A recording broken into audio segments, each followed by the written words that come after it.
North Carolina reserves. The gentleman from Massachusetts is recognized. Mr. Speaker. Mr. Speaker, today's an extraordinary day in this chamber.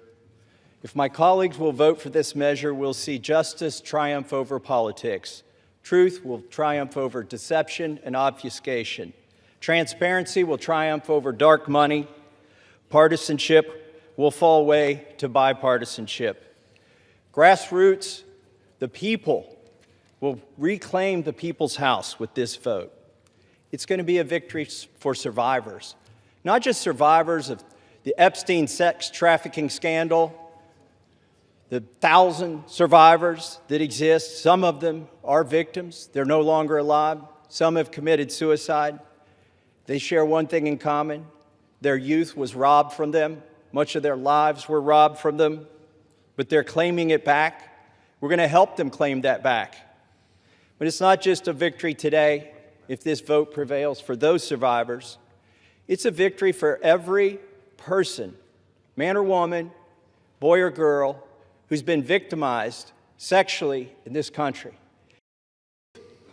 This is not politics, this is humanity. Sometimes we get into these chambers and we forget what happened, of how we grew up.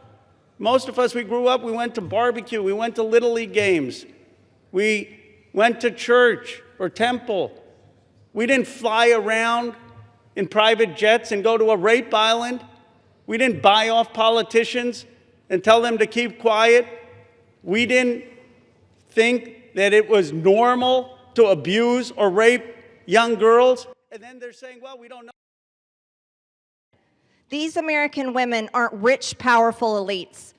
They do not have someone paying for their airline tickets or paying for their trips or paying for their expenses every time they try to do something to get this information out. These are your average Americans.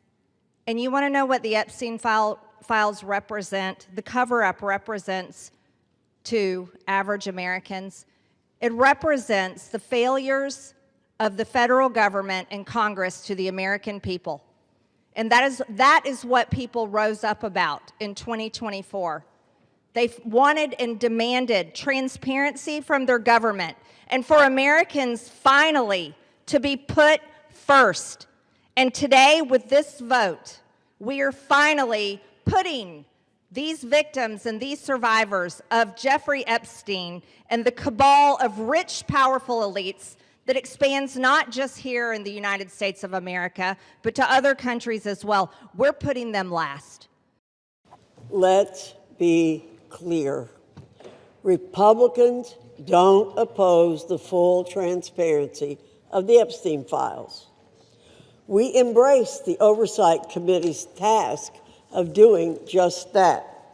We embrace Representative Massie's legislation here today by putting it up for a vote under suspension. I'll be voting for it. We already have a House investigation that carries the full force of law, and there's no opposition to respecting the majority's wishes to get this codified into law. Let's get to it. Let's get the vote and end these false debates, straw man arguments, and non sequiturs. From North Carolina is recognized. I reserve. Gentlelady reserves. Gentleman from Kentucky is recognized.